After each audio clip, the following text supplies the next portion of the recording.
미주 한인사회 쇼핑 트렌드에 새로운 변화가 시작됩니다.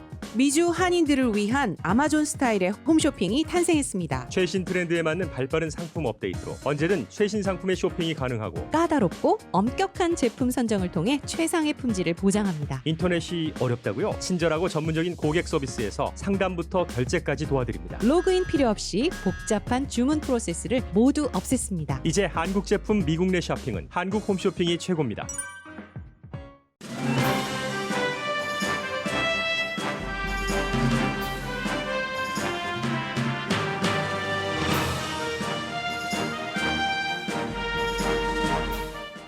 질병통제국의 모델에 따르면 지금 미국의 코로나 바이러스 감염자는 거의 1억 명에 이릅니다. 실제적인 감염자를 말합니다. 코로나 바이러스로 인한 입원 환자가 처음으로 9만 명을 넘었습니다. 프란치스코 교황이 코로나 바이러스를 막기 위한 규제에 시위하는 그룹을 비난하는 기고문을 썼습니다. 뉴욕타임즈에 보낸 이 기고문에서 교황은 부분적으로 폐를 잘라낸 자신의 경험을 통해 이 위기의 탈출구는 과학과 과학 너머 사람의 연대감이라고 적었습니다. 옥스포드 대학과 공동으로 백신을 개발 중인 영국 제약회사 애스트라제네카가 추가 연구가 필요하다고 밝혔습니다. 한편 북한은 코로나 바이러스로 인한 피해로 숙청과 셧다운이 이어지고 영국의 제약회사 해킹 시도도 한 것으로 알려졌습니다. 캘리포니아주는 코로나 바이러스 발생 이후 호텔에 묵게 한 홈리스 피플을 다른 곳으로 옮길 계획입니다. 할러데이 쇼핑이 시작됐습니다. 과거와는 달라진 할러데이 쇼핑은 공급 주체나 쇼핑객 모두 변화하는 현상에 적응하면서 관망하는 태도입니다. 트럼프 대통령이 처음으로 평화롭게 백악관을 떠난다는 힌트를 내놨습니다. 그는 대선 패배를 인정하지 않으면서도 바이든 당선인이 선거인단을 확보하면 백악관을 떠날 것이라고 말했습니다. 동시에 백신과 자신을 동일시하면서 백신에 대한 크레딧을 조 바이든에게 주면 안 된다고도 말합니다. 바이든 당선자는 장관 지명자들과 함께 무리 없이 인수 작업을 하고 있으며 민주당 진보 계열에서도 주요 인물 인선에 대해 큰 반발이 없습니다.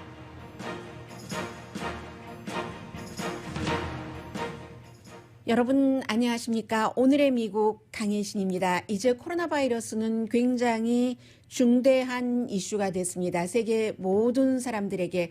오늘 저는 잠시 뒤에 여러분들께 프란치스코 교황이 뉴욕타임즈에 보낸 기고문을 좀 소개해 드리려고 합니다. 헤드라인에서는 무척 건조하게밖에 표현할 수밖에 없어서 조금 아쉽기는 했습니다.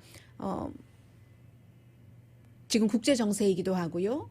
또 어떤 에세이처럼 읽고 느낄 수 있는 글이기도 합니다.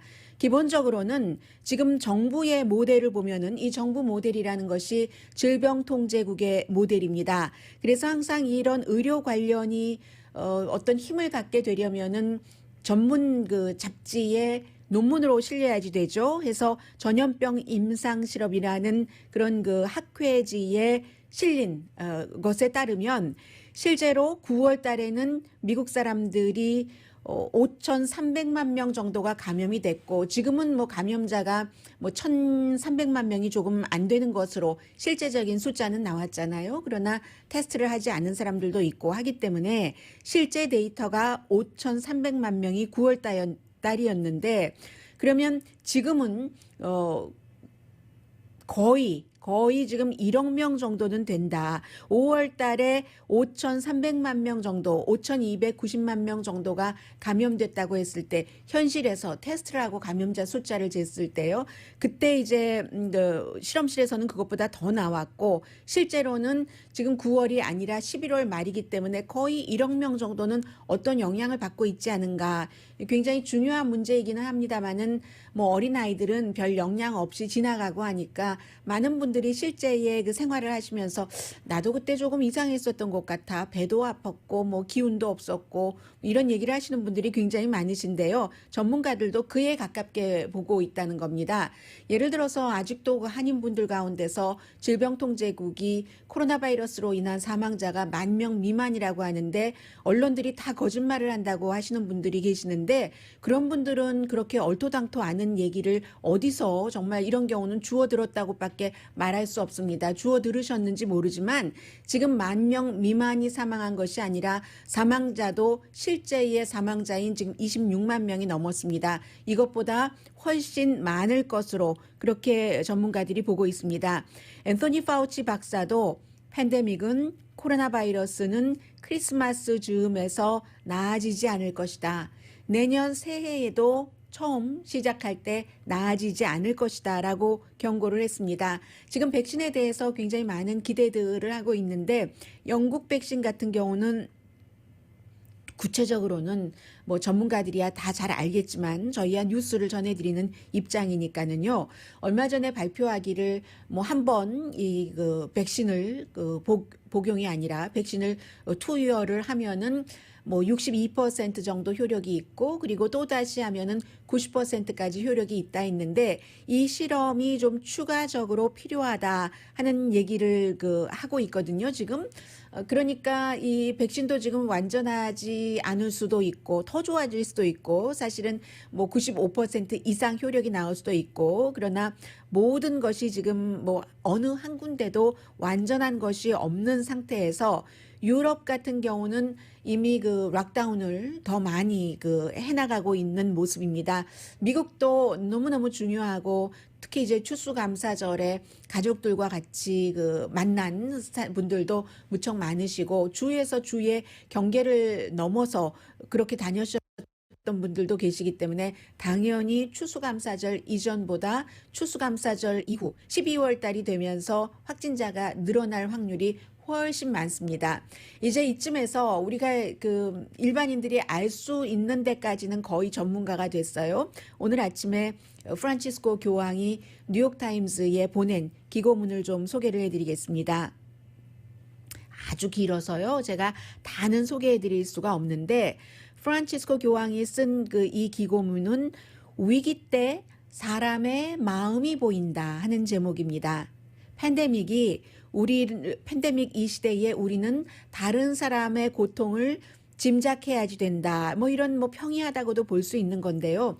지난 1년 동안 이 프란치스코 교황이 사람들을 무척 많이 생각을 했다고 제일 앞에 쓰고 있습니다. 뭐 언제는 안 그러셨겠느냐마는 그러나 특히 더 많이 생각을 했는데 생각하고 기도하고 어떤 때는 울고 다른 사람을 위해서 굿바이도 못하고 숨진 사람들과 굿바이도 못하고 숨진 사람들의 가족을 생각하면서 울고 배고파서 숨진 사람 일을 하고 싶어도 일을 할 수가 없었기 때문에 그리고 이제 어떤 때는 세계적인 이 같은 분위기 같은 것을 생각할 때 상당히 무력해질 수도 있다고 얘기를 했습니다. 꼭 팬데믹뿐만이 아니라 세계 각지에서 일어나고 있는 분쟁, 고통 이런 것들을 생각할 때 그러나 무력하고 너무 막연해 다른 나라 얘기야 이렇게 생각을 할 수 있는데 다른 집안 스토리 아니야?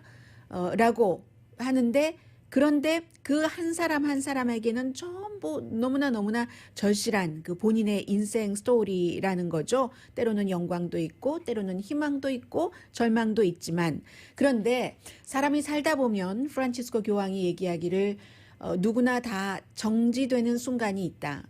지금까지 인생에서 정지된 내가 어찌 해볼 수 없는 마비되는 것 같은 그런 순간을 맞지 않은 사람이 있다 하더라도 언젠가는 완전히 정지되는 순간을 나중에라도 맞을 수가 있다라고 얘기를 하면서 아픔이라는 게 있잖아요. 몸이 아플 수도 있고 결혼에 실패할 수도 있고 사업에 실패 그리고 너무나 실망이 컸었던 때 배신 그리고는 코비드-19을 얘기를 합니다. 코로나 바이러스 코비드-19은 누구나 다 겪는 어느 정도는 겪는 이 시기에 공통적인 긴장인데 그 초긴장 상태에서 사람들의 마음이 드러난다라고 얘기를 합니다. 그리고 이제 그 프란치스코 교황은 본인이 너무나 심하게 아파봤기 때문에 아픈 사람의 고통을 이해할 수 있는데 21살 때를 얘기를 합니다. 처음으로 인생에 있어서 몸의 활동에 제한이라는 것을 느꼈다는 거죠. 그전에는 뭐 축구 잘하고 하셨던 분이잖아요. 해서 부분적으로 그 오른쪽 폐를 조금 이렇게 잘라냈어야지 됐었던 그런 때인데 폐에 물이 차서 뭐 1리터 반을 뭐 빼셨다고 하던가요. 그런데 그때 처음에는 병원으로 가는데 너무너무 아파서 이게 아스피린 정도 먹어서 나을 독감 같은 것이 아니구나 하는 것을 직감을 했고요. 그래서 날짜까지도 정확하게 기억을 한다면서 1957년 8월 13일 부에노스아이레스에서 신부가 된다고 신부 훈련을 하면서 이제 2년째 되던 해였다고 얘기를 합니다.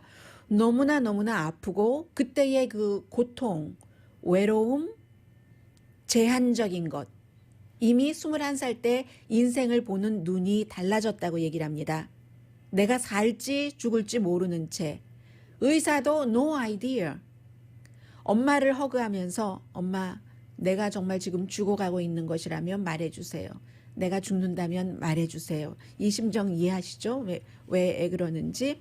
그랬던 때인데 그리고는 8월 13일이었는데 11월 달에 우측 폐의 한 그 부분을 잘라냈기 때문에 본인은 이 코로나 바이러스로 세계의 수많은 사람들이 어떤 형태의 고통을 받을 때 특히 이제 그 사람들 가운데서 인공호흡기에 의존해야 되는 그 정도의 아픔을 겪는 사람들을 어느 정도는 이해할 수 있다고 얘기를 했습니다. 본인은 그 이후에 11월 이후에 살아난 것이 특히 2명의 간호사 분들 때문이었는데 한 분은 코멜리아 또 다른 분은 미카엘라라는 분이랍니다. 해서 코넬리아라는 분은 아테네에서 선생님이셨다가 그다음에 도미니크에서 이제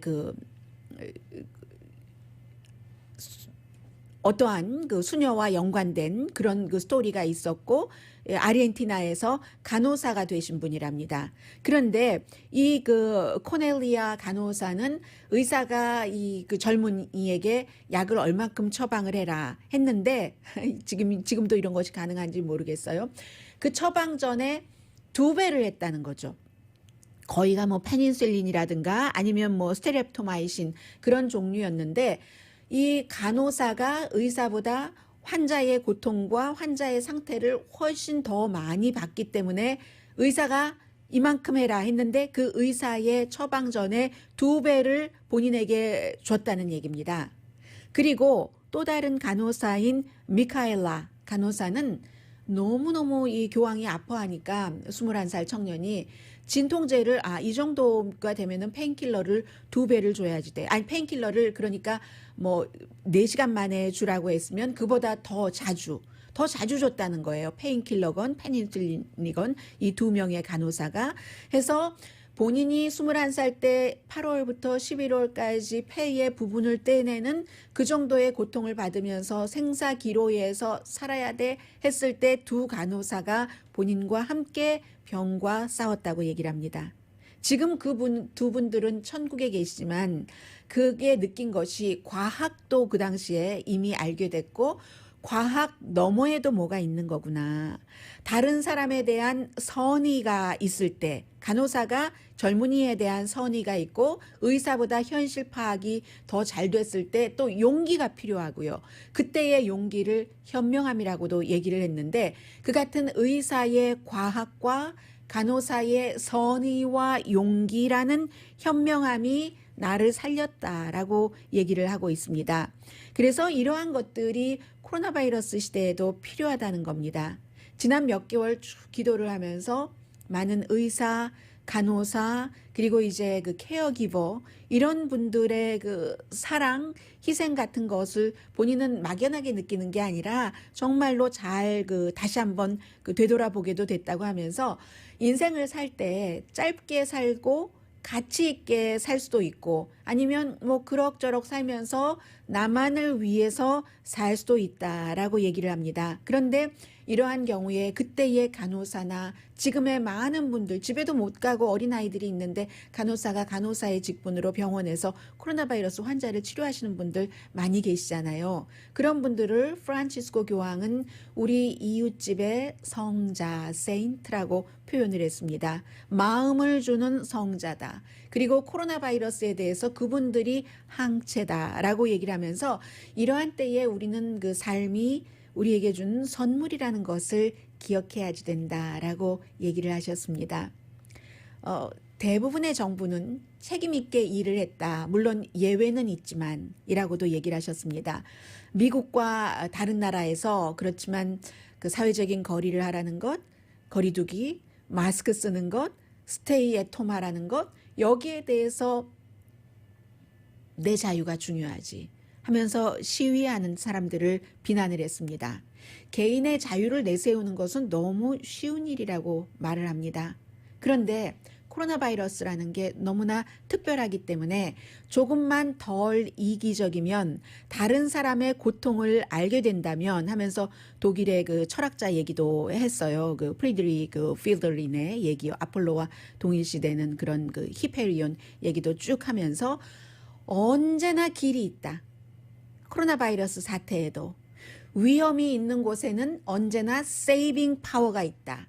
그것을 이겨낼 수 있을 만한 힘이 있다 하는 그 철학자의 얘기를 말하면서 그게 인간의 스토리다. 그리스 신화에만 나오는 것이 아니라 탈출구가 있다.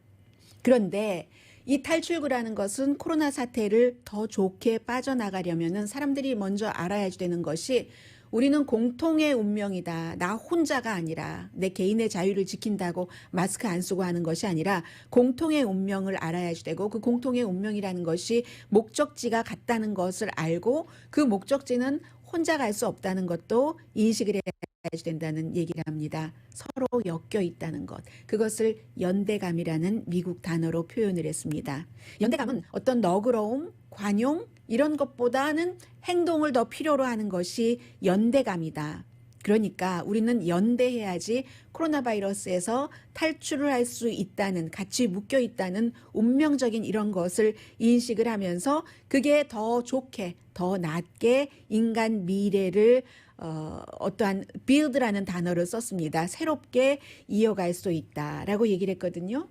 이 프란치스코 교황은 지금 그 교황이 누군가를 비난을 하는 직책도 아니고 성품도 그렇지도 않잖아요. 그런데 어쨌든 이 코로나 바이러스에 대해서 규제하는 것을 비난하면서 시위하는 사람들을 질책을 조금 했고요. 새로 나온 책에서도 그 레더스 드림 여기서도 역시 코로나 바이러스 사태 때 거리두기 안 하고 마스크 안 쓰고 그냥 모이는 거지 뭐 이런 그런 얘기를 하는 사람들을 비난을 했는데 제가 잘 쓰신 글을 말로서는 충분히 전해드리지는 못했지만 연대감, 결속감 그런 것을 얘기를 했습니다. 그래서 백신 같은 것도 개발되면은 우리나라 사람들만 먼저 다 맞아야지 이런 얘기가 해당되지 않는 거죠.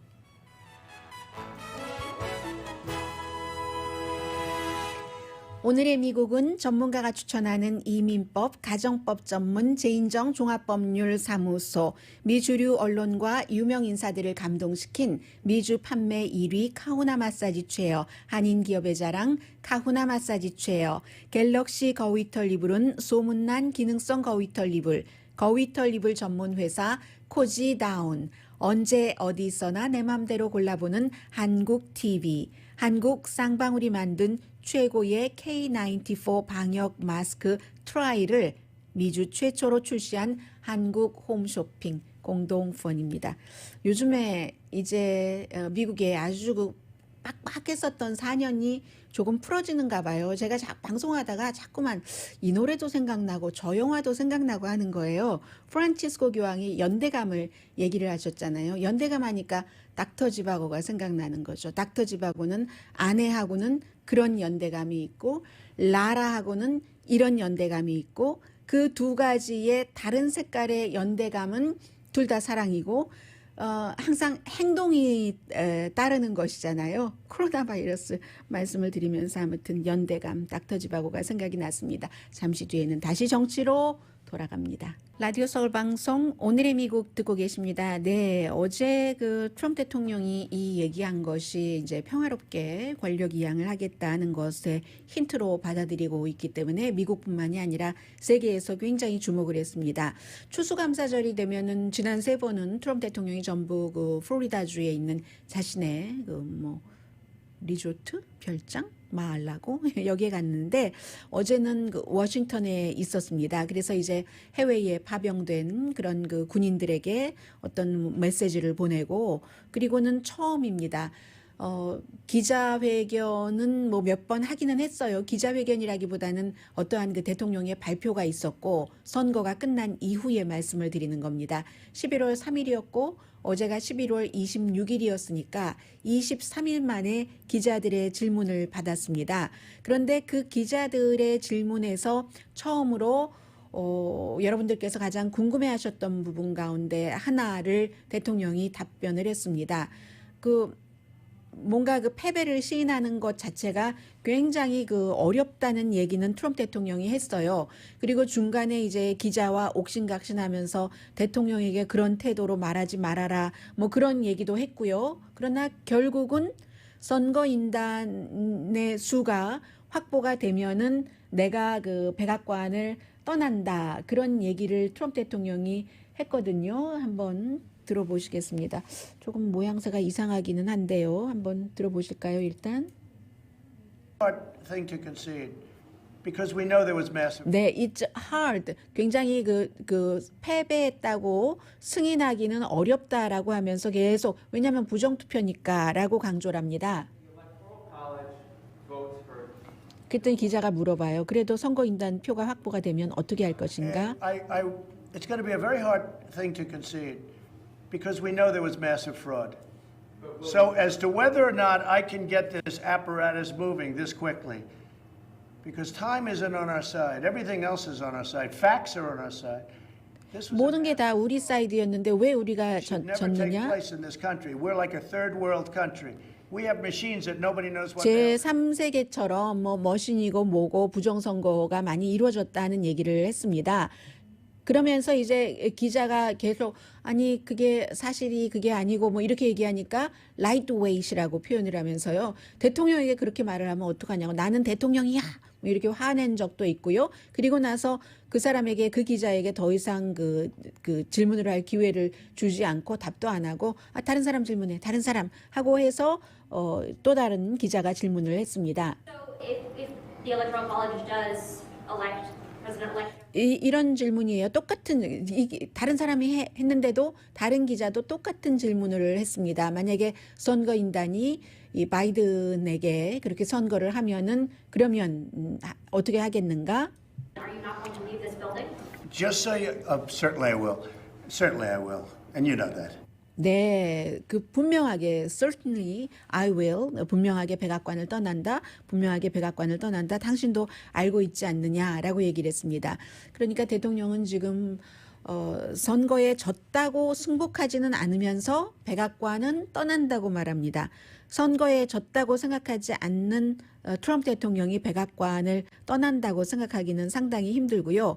그동안 여러분들께서 그 질문을 해주셨는데도 제가 여러분들께 그 답을 드리지 않았습니다. 너무 미국이라는 나라가 그 비참한 것까지 예상을 하는 것 같아서요. 트럼프 대통령이 최종적으로도 백악관에서 나오지 않으면 어떻게 해야 되느냐. 뭐 많은 분들이 이미 답을 알고 계시는 거예요. 어떻게 하고 뭐 네이비실이 이렇고 저렇고. 그런데 그런 상황이 오지 않기를 바랬고 또 오지 않고 트럼프 대통령이 지금 얘기를 하잖아요. I will. 그럼 그때가 언제냐? 12월 14일이 선거인단들이 모여서 투표를 하고 투표하면 결과가 대강 나오죠. 다 주별로 나오고 그것이 12월 23일까지 의회에 보내져서 공식적으로는 내년 1월 6일에 의회가 개원하고 사흘 뒤에 마이크 펜스 그 부통령이 몇 표, 누구 몇 표 해서 이제 선거인단 표를 확정을 하는데 지금으로서는 306표 조 바이든 그리고 트럼프 대통령이 132표로 조 바이든이 46대 미국 대통령으로서 1월 20일에 취임을 하는 것으로 그게 이제 수순으로 돼 있습니다. 그래서 대통령이 그런 얘기를 했고요. 그리고 이제 그에 비해서 반대쪽에서는 그러니까 지금 다른 일들이 여기서 이렇게 누가 얘기를 하고 또 대통령의 또 다른 변호사가 이런 얘기를 하고 줄리아니가 또 시드니 파웰이 무슨 얘기했다고 많은 사람들이 그 하나만 딱 따서 아주 너무너무 중요하게 예를 들어 펜실베니아 청문회 아무것도 아니거든요.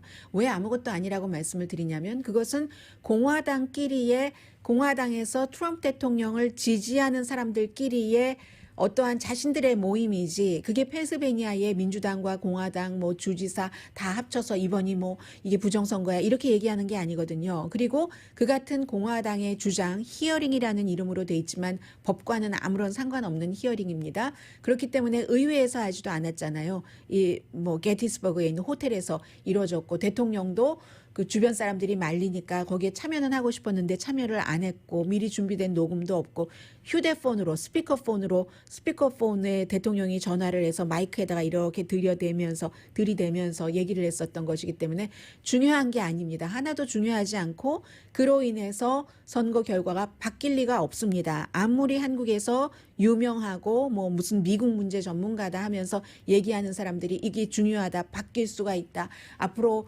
이 그 선거 결과가 바뀔 수가 있다 하는 것 여러분들 전혀 신경 안 쓰셔도 됩니다. 트럼프 대통령 자신이 선거인단 표가 나오면 그렇게 한다고 했고 또 그렇게 가는 게 수순이고요. 반대편에서는 또 그 바이든 그 당선자가 예정대로 그대로 일을 그 무난하게 진행이 되고 있습니다. 그쪽에서 해서 바이든 당선자는 어제는 이제 집이 델라웨어니까 델라웨어에서 추수감사절 굉장히 많은 사람들이 뭐 다 희생하면서 그래도 꾸려가고 있습니다. 공동의 목표를 위해서 나라 전체를 위한 목표를 위해서 코로나 바이러스 사태에 대해서 그런 얘기를 했고요. 지금까지 나온 그 여러 가지 그 인사들을 보면은 진보 쪽의 민주당에서도 조금 만족을 하는 것 같고 세계에서는 굉장히 안심을 하는 것 같고요. 예를 들면은 이제 그 재무장관 지명자도 자넷 옐런도 보수에서나 진보에서나 지금 다 만족을 하는 것 같고 그리고 하나는 이런 것은 볼 수 있겠어요. 대통령이 비서실장을 어떤 사람으로 선택을 했는가, 외무장관을 뭐 어떤 사람으로 선택을 했느냐 그런 그 내용들이 그런 것들이 앞으로 바이든 당선자가 어떻게 할 것인가 하는 것을 알 수가 있는데 국무장관 같은 경우가 굉장히 그 분야에서 전문가이고 그리고 매너는 좀 보드랍고요. 그리고 또 그 프렌치어를 굉장히 잘하죠. 미스터 그 블링켄이 뭐 프렌치어가 완벽하다고도 볼 수 있잖아요. 그런데 그러한 것들을 보면서도 이 사람이 매너도 말하는 것도 조용조용히 하고 하는 것을 보면은 바이든 그 대통령 당선자가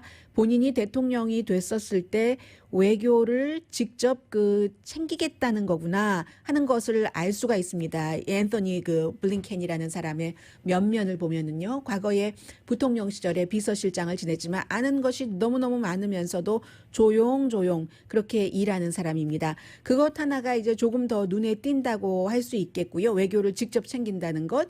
그리고 이제 두 번째는 국가안보보좌관인데 그 잭 설리번 국가안보보좌관도 굉장히 지금 이번에 인선들을 보면은 그 분야의 지식에 있어서는 완전히 first class인 사람들이에요. first class인 것을 알 수가 있고 그리고 이제 국가정보국장도 그 에브릴 그 헤인스도 최초의 그 여자이기도 하고 CIA에서 전 그 부국장을 지냈던 사람입니다. 굉장히 거듭 말씀드리지만 안정감, 실력 그리고 게다 대고 충성이라는 건 항상 들어가요. 어떤 행정부이건 이제 그 바이든에 대한 뭐 로열이라고 할까요? 로열티라고 할까요? 이런 것들은 있고 그리고 또 하나가 이제 국토안보부의 라티노 국장이 최초로 들어갔다 하는 것은 다 아실 텐데 쿠바에서 태어났어요. 이 국토안보부 장관의 그 지명자죠. 물론 인준을 받아야지 되니까 알레한드로 마요카스가 쿠바에서 태어나긴 했지만 어렸을 때 1959년생이거든요. 1960년대에 미국으로 부모가 이주 왔는데 쿠바에서 이주 온 사람들은 두 계층이잖아요. 돈이 너무너무 많아서 오거나 뭐 예를 들어 피델 카스트로에게 빼앗기기 싫어서 와서 계속 여기서 피델 카스트로 반대되는 운동을 하거나 아니면은 이제 돈은 없는데 난민으로 오는 경우죠. 이 경우에는 국토안보부 장관의 경우는 지명자의 경우에는 난민으로 한 살 때 부모와 같이 온 사람입니다. 그리고 또 이제 린다 토마스 그린필드 같은 유엔 대사 지명자도 블랙 워먼이기 때문에 워먼 유엔 대사는 뭐 있었죠. 전에도 뭐 많이 있었는데 콘돌리자 라이스도 그랬고 콘돌리자 라이스뿐만이 아니라 수잔 라이스도 있고 뭐 또 그렇게 있었는데 그랬는데 블랙 워먼이라는 게 처음 인 것은 아니지만 그렇지만 아주 그렇다고 너무너무 그 외교에 있어서 블랙을 둔다는 것이 흔한 일도 아닙니다. 콘돌리자 라이스는 국가안보보좌관이었죠. 네, 국가안보보좌관, 뭐 유엔 대사도 했고요. 그래서 블랙 워먼을 외교의 앞에 둔다는 것이 흔한 일은 아니다 하는 그런 뜻에서 이번에 그 내각을 보면은 역시 날이 가면 갈수록 새로 드러나는 것 약간을 보태서 보더라도 굉장히 인종적으로도 다양하고 실력은 있고 좀 조용한 사람들이 많이 들어간 것 같다라고 보여집니다. 잠시 뒤에 경제와 코로나 바이러스와 또 코로나 바이러스로 달라지는 경제에 대해서 전해드립니다. 라디오 서울 방송 오늘의 미국 듣고 계십니다. 네, 다른 해 같으면요. 오늘 맨 앞에 예를 들어 뉴스가 오늘의 미국에서는 뭐 그렇지 않을 수도 있었겠습니다만 블랙 프라이데이 쇼핑입니다 하고 나갔을 겁니다. 오늘 땡스기빙 데이 다음 날 블랙 프라이데이잖아요. 할러데이 쇼핑이 시작되는 날인데 소매업소들도 코로나 바이러스 사태에 새로운 것을 마련을 해놓고 적응하고 있고 소비자들도 마찬가지입니다. 그래서 메이시스 같은 경우는 델라웨어와 콜로라도에 있는 적어도 두 군데 백화점은요. 완전히 사람들 뭐 그 안에서 쇼핑하는 것이 아니라 온라인으로 주문하고 하면은 배달도 해주고요. 또 와서 찾아갈 수도 있게 뭐 fulfillment 센터라고 이름을 붙였네요. 그런 식으로 하고 있습니다. 그리고 아마존도 마찬가지죠. 아마존은 너무너무 바빠졌어요. 그래서 세계적으로 지난 10개월 사이에 42만 7,300명을 고용을 해서 아마존 직원이 120만 명이나 된다고 하네요. 120만 명 가운데서 42만 7,300명이 지난 10개월 코로나 바이러스 시대에 고용이 된 사람입니다. 베스트바이만 하더라도 굉장히 많이 바꿨습니다. 물건을 파는 시스템 내지는 형태를요. 해서 셀프 체크아웃을 많이 늘렸고 그리고 이제 픽업을 할 수 있는 파킹 스페이스를 전보다 2배로 만들어 놨습니다. 전국 소매협회는요. 그런데 그럼에도 불구하고 올해 쇼핑이 좀 늘어날 것으로 예상을 하고 있거든요. 11월 달과 12월 달에 뭐 자동차, 가솔린 이런 거 빼고요. 식당 판매 빼고 11월 달에는 10월 달에 비해서 3.6% 정도 늘어날 것으로 예상을 하고 1년 전에 대비하면은 그러면은 뭐 한 4% 정도 증가한다고 하는데 이게 맞는 건지는 잘 모르겠어요. 왜냐하면 제가 지금 블룸버그 뉴스, 뉴욕타임스 이런 보도를 보고 전해드리는 건데 올해도 할러데이 쇼핑이 늘어날까요? 좀 지나고 나봐야지 알겠어요. 분명한 것은 온라인 판매는 늘어나겠죠. 지난해에도 온라인 판매는 1년 전에 비해서 20%가 늘어났는데 올해는 30% 지난해에 비해서 늘어날 것으로 예상이 됩니다. 이렇게 될 때 이제 의문이 생기죠. 큰 의문은 얼마나 많은 사람들이 앞으로 온라인 쇼핑으로 온라인 쇼핑 시스템에 적응할 수 있는가. 지금도 회사 다니시는 분들 가운데서 상당수는 줌이라든가 아니면 뭐 페이스타임은 오히려 코로나 바이러스 때문에 서로 가지도 못하고 만나지도 못하고 한 분은 병원에 계시고 한 분은 그냥 집에 계시고 할 때 페이스타임을 많이 그것도 간호사가 가르쳐줘서 많이 하고 있지만 줌이나 페이스타임에 익숙하지 않으신 분들이 굉장히 많으시거든요. 그에 비할 때 온라인 쇼핑은 굉장히 더 복잡하고 더 세련됐다고 할 수 있기 때문에 앞으로 물건 하나만 사려고 하더라도 온라인 쇼핑으로 바뀔 때 이 컴퓨터에 익숙하지 않으신 분들이 얼마나 스트레스를 받으실까 그게 걱정이 많이 됩니다. 그리고 또 하나는 이 블랙 프라이데이뿐만이 아니라 뭔가 물건을 살 때 기쁨이 있잖아요. 저도 어제 그 마켓에 가서 이제 뭐를 이렇게 사는데 사면은 기분이 좋은 거예요. 이거 사서 이렇게 하고 이렇게 하고 이제 막 사는 그런 그 살 때의 그 기쁨이 있죠. 그런데 특히 이제 이번 주말에는 쇼핑을 하실 분들이 굉장히 많으실 텐데 그 기쁨은 그 놓치시는 거죠. 그 기쁨은 놓치시는 거죠. 마켓에서 기뻐하세요. 마켓에 가니까요. 겨울에 먹기 좋은 우동도 세일하고요. 누룽지도 세일하고요. 세일 품목이 아주 많았습니다. 자, 그리고 캘리포니아주의 문제를 조금 말씀을 드리겠는데 캘리포니아주에서 그동안 코로나 바이러스 사태 이후에 비어있는 호텔, 비어있는 건물이나 아파트먼트에 홈리스 피플들을 많이 지내게 했습니다. 적어도 23,000명 이상이거든요. 그런데 그렇게 그곳에서 묵었던 홈리스 피플들을 지금 다 밖으로 도로 나가라, 길로 나가라 라고 할 수밖에 없다는 내용입니다. 오늘 아침에 폴리티코도 길게 보도를 했고 샌프란시스코 크로니클도 자세히 전했는데 샌프란시스코 크로니클이야 또 그쪽에도 홈리스 피플이 워낙 많기 때문에요. 왜 이러냐면은 기금이 없어서 그렇습니다.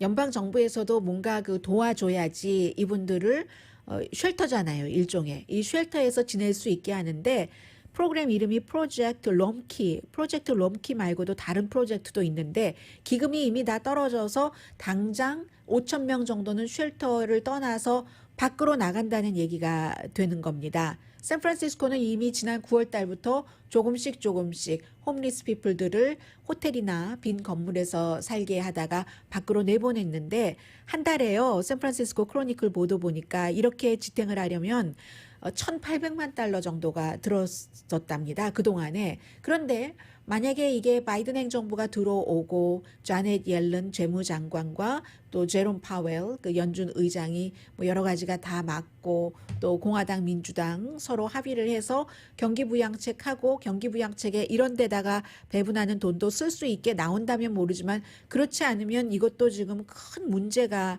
되는 거죠.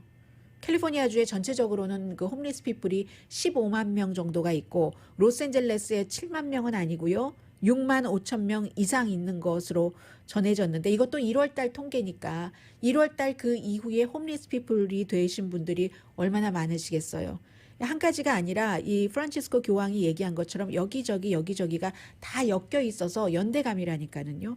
나만 마스크 안 쓴다고 나만 깨끗이 하고 다닌다고 되는 게 아니라 홈리스 피플들이 길거리에서 내가 모르는 상황에 또 거기 서 있었을 수도 있고 그 홈리스 피플은